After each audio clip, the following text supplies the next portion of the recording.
Change کرنا انسان کی زندگی پر ایک خاطر خواہ پازیٹیو یا نگیٹو بھی اثر رکھتا ہے. اس کی اگزامپل دیتے ہیں.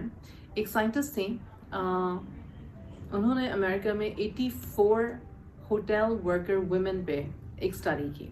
اب یہ تمام کی تمام 84 ویمن جو تھیں، یا ان کو ہائی بلڈ پریشر تھا، یا ہائی کولیسٹرول تھا، یا اوور ویٹ تھیں. ان کا دن کے 12 سے 15 گھنٹے کا کام جو تھا وہ انتہائی مشقت کا تھا کہ 15 to 20 رومز کلین کرنا، لانڈری کرنا، ویکیوم کرنا، ڈسٹنگ کرنا، چیزوں کو پریپیئر کرنا، اور پھر اس کے بعد نہ صرف یہ بلکہ پھر گھر جانا، اور پھر گھر جا کے اپنے بچوں کا کھانا وغیرہ کرنا، گھر کے کام کرنا، ہوم ورکس دیکھنا، گھر کی جو روٹین ہوتی ہے وہ بھی کرنا. اب یہ ہائیلی اسٹریسڈ بھی تھیں. ان کی ذہن میں ان سے جب سوالات کیے گئے تو ان کو یہ تھا کہ ہم اوور ویٹ ہیں اور ہمیں ہمارے لیے ٹائم نہیں ملتا، اور اس وجہ سے ہماری ڈائٹ اچھی نہیں ہے، ہم جلدی میں ہوتی ہیں، ایکسیٹرا ایکسیٹرا. تو اب tweaking mind set basically experiment تھا، اور ان میں سے آدھی خواتین کو یہ کہا گیا کہ جو amount of work, physical work آپ یہاں پہ اپنی جاب پہ کر رہی ہیں وہ کافی ہے کہ آپ وہ ایکویولنٹ ہے اس کے کہ آپ جب جم میں جا کے جو آپ 2 گھنٹے مشقت کریں یا 3 گھنٹے مشقت کریں تو آپ بیسکلی ہر روز انف کام کر رہی ہیں. تو لہٰذا اٹ از گڈ انف. آپ کو گلٹی فیل کرنے کی ضرورت نہیں ہے کہ آپ جو ہیں وہ جم نہیں جا سک رہی ہیں، ٹھیک ہے. اور باقی جو لاٹ تھا ان کو یہ نہیں بتایا گیا، ان کو صرف یہ کہا گیا کہ ہم آپ کو آبزرو کر رہے ہیں، کچھ ہفتوں تک ہم آپ کو آبزرو کریں گے، اور پھر اس کے بعد دوبارہ سے آپ کے وائٹلز وغیرہ لیں گے اور دیکھیں گے کہ آپ کی ہیلتھ کیسی ہے. ابھی جو چھوٹا سا ٹویک تھا جو آدھے گروپ کو دیا گیا کہ یو آر ڈوئنگ انف، تم کافی کام کر رہی ہو آلریڈی. تمہیں اگر جم کے لیے ٹائم نہیں مل رہا، یا اگر آپ کو لگتا ہے کہ آپ اپنی ڈائٹ بہتر نہیں کر رہے ہو اور کیلوریز انف برن نہیں کر رہے ہو اور اس وجہ سے آپ کا ویٹ نہیں شیڈ ہو رہا، تو کوئی بات نہیں، فی الحال یہ کافی ہے آپ کے لیے، آپ کی ایج کے حساب سے اسٹیٹسٹکلی یہ کافی ہے.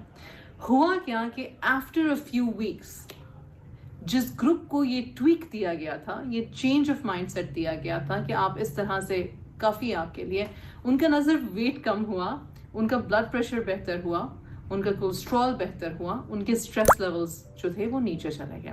آن دی ادر ہینڈ جو ادر گروپ تھا جس کو کچھ بھی نہیں کہا گیا، جس کو صرف یہ کہا گیا آپ کو آبزرو کیا جا رہا ہے، ان کا سیم ٹو سیم وہی ڈیٹا رہا جو پہلی دفعہ میں تھا.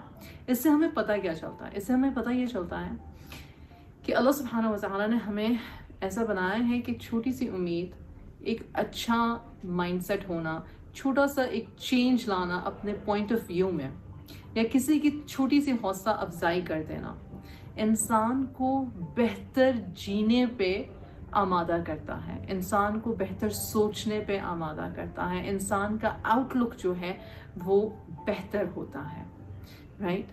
تو ہمیں یہ سوچنے کی ضرورت ہے کہ ہم اس وقت اپنی لائف میں جہاں پر بھی ہیں، فار ایگزامپل میں مدرس کی بات کروں گی، اگر آپ اپنی مدرنگ جرنی میں ہیں تو آپ اپنی مدرنگ کے بارے میں کیا چھوٹا سا ٹویک کر سکتی ہیں جس سے کہ آپ خود بھی بیٹر فیل کریں اور آپ کو آپ کے گھر کا ماحول بھی خوبصورت لگے.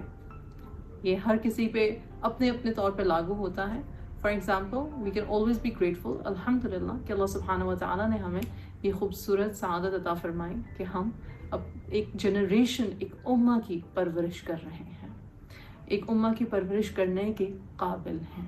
اپنے بچوں کو اللہ سبحانہ و تعالیٰ سے، رسول صلی اللہ علیہ وسلم سے، دین سے متعارف کرواتے ہوئے ایک زندگی گزارنے کا سلیقہ قرینہ سکھانے کی استطاعت رکھتے ہیں. الحمدللہ فار دیٹ اپرچونٹی، الحمدللہ فار دیٹ بلیسنگ. جزاک اللہ خیر. السلام علیکم.